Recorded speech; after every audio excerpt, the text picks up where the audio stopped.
At 16 minutes after 9 o'clock, you're live on Newzroom Afrika, channel 405. We're in the heart of the health segment, and that, of course, is brought to you in part by Mia Malan and the BBC Center for Health Journalism. So, Mia, you were speaking to Dr. Nicholas Cripps just a short while ago. Among the things that he's mentioned, which is also backed by science, is that if we make getting to vaccination sites much easier, we're likely to see more people rocking up for the jab. But I wonder if we have any examples of that currently.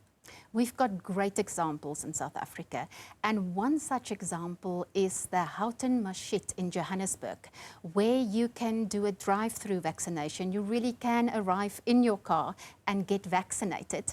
And just as an example of how well that works, we see very, very high numbers of vaccinations done at that site. So just yesterday, that site alone did about a quarter of Gauteng's vaccinations in the entire province. So it clearly works to make it easy. And the site is run by the Muslim Association of South Africa in collaboration with the Gauteng Health Department. So let's speak to Dr. Yaseen Theba, the chairperson of the Muslim Association of South Africa, about just how they make that work. Mr. Theba, how does a drive-through site work? Do you really arrive in your car and then you vaccinate someone? And do you need an appointment? And how long is the waiting period when someone goes to your site? Hi, Mia. Thank you for the introduction. Let me firstly correct you. I am not a doctor. I'm just a volunteer in the area on the site, and have taken responsibility on managing the site. Preferably, we don't want people to get off the car, so we've created a process where people get vaccinated in their vehicles. And we created a process where if people are not registered, we've got volunteers that register them while they're waiting to get vaccinated. We've streamlined the process to make it as easy and as accessible for people as possible. You don't need to be on a medical aid. There's no costs, there's no charges. And ultimately, it just makes it very, very easy for people to get vaccinated. So do people need to make an appointment? Can they just turn up? And also, how long do they wait to get helped at your site? People can just turn up. A lot of people, we underestimate how many South Africans don't have access to data or smartphones to get registered. So we make it as easy and as accessible for people. You can just pull up. Volunteers will assist you to do the main marquee where you get vaccinated. And while you're waiting, the registration process goes on, the screening process goes on. So by the time you get to the doctor and the vaccinators, all the admin is almost done, and it's just the process of then getting your vaccination done. So your site is run almost entirely by volunteers. Where do you find medical personnel who's willing to do this for free? We're very fortunate in and around our area. We've got a lot of hospitals and a lot of specialists that live in the area that volunteered on some of our previous projects. So we're fortunate that we roped them in, and without their assistance and out their help, the local doctors and paramedics assisting us, we wouldn't have had such a well-oiled machine. We've genuinely got a dentist, anesthesiast, a whole range of super specialists, cardiologists, all assisting us on site, and it's all voluntary. They all come and provide their hours. We've got a 90-year-old doctor that assists us every day for an hour. He's retired, but he feels that he needs to add and he needs to play his part in getting people vaccinated. And he's been one of the very active doctors coming every day and vaccinating for at least an hour every day.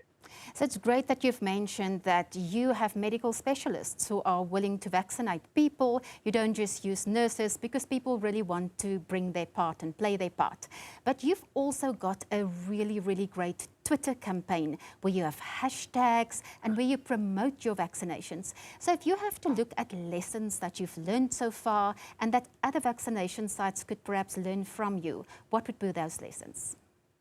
I think we need to use every platform possible to reach out to people, to get people to be vaccinated. None of us are protected until all of us are protected. So I think every one of us need to use every platform possible. And one of the tools that we use is a bit of a social media campaign. We basically dealing with people that have questions around the vaccine, and we're trying to resolve some of those questions, get them more comfortable answering some of those questions. But again, if people see familiar faces, doctors that they know, people that they know from the area, vaccinating, automatically you get more people mobilized and more people vaccinated.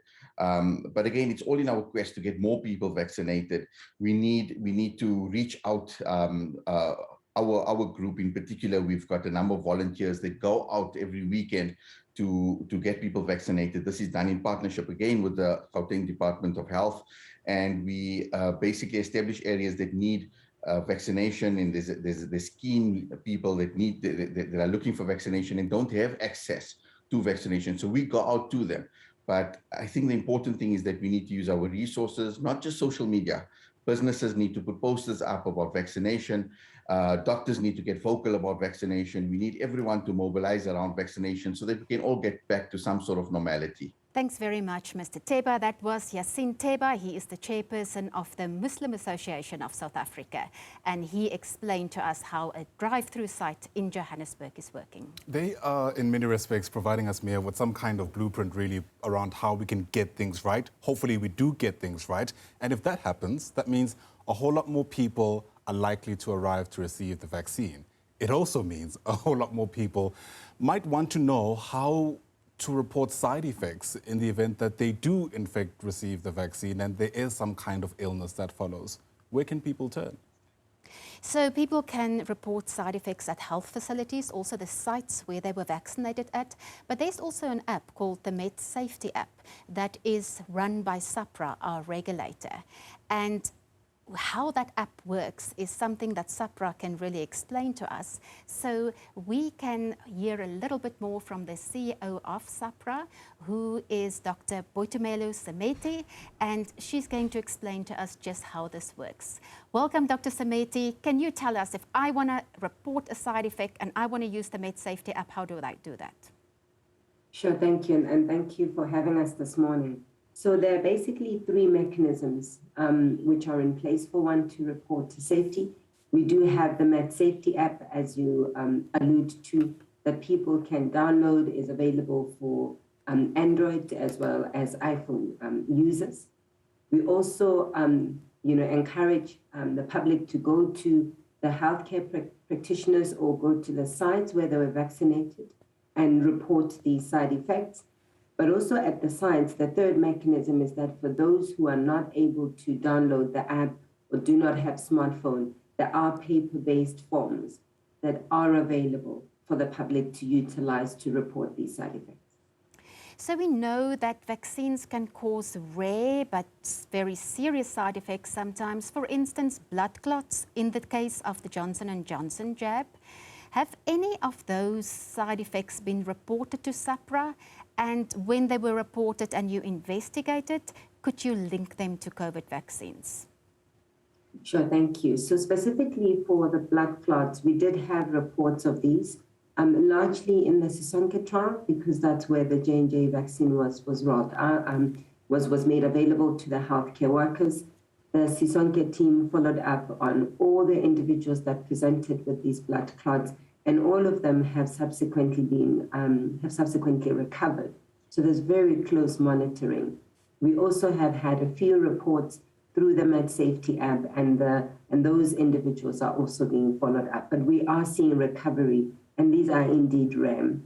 Have any deaths been reported? So have there been people who've been vaccinated and then died, and have you investigated those deaths and found any link? Yes.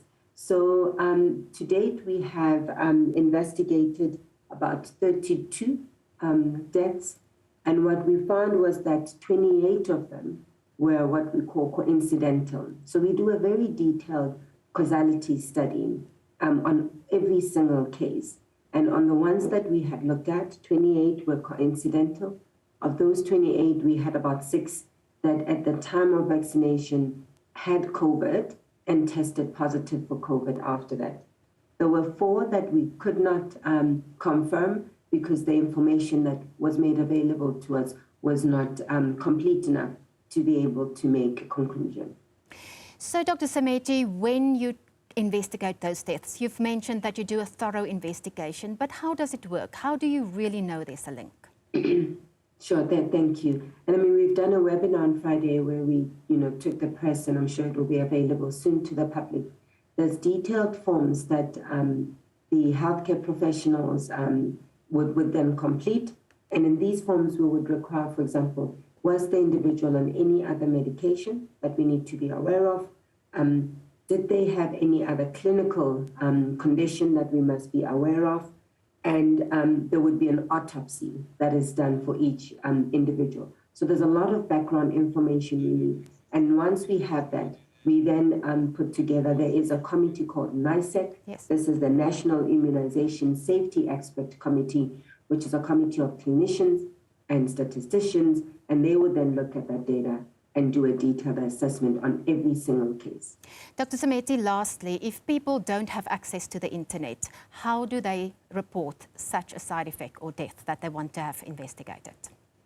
Sure. We also have a call center that we're running in partnership with the Department of Health. In the past, we received the feedback that it takes long for them to report in the call center. So now, in terms of the directions that are provided, there is a specific number. So they call the call center and they'll be redirected directly to where they can report the call center. We have indicated this number on our website, on the press release that we issued on Friday, but I'm also happy to maybe indicate this number to yourselves. There we have the number on the screen also that you can call, and that was Dr. Boitumelo Semete, who is the CEO of the South African Health Products Regulatory Authority, SAHPRA. All right.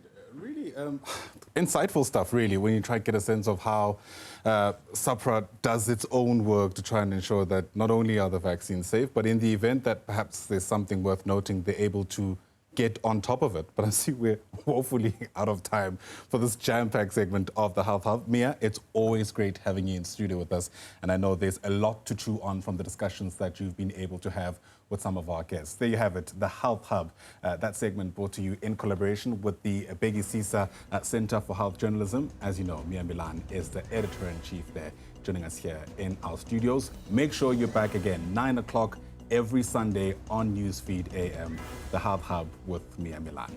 All right, in just a moment, we'll take you back onto the newsfeed. The big story is coming out of East London, where there's been that horrible, horrible story around the murder of 23-year-old Nosicelo. We'll get you a sense of the plans for the family to be at the site of her murder. Malan is part of the team on the ground. Get you a sense of what's taking place there in just a moment. Stay with us.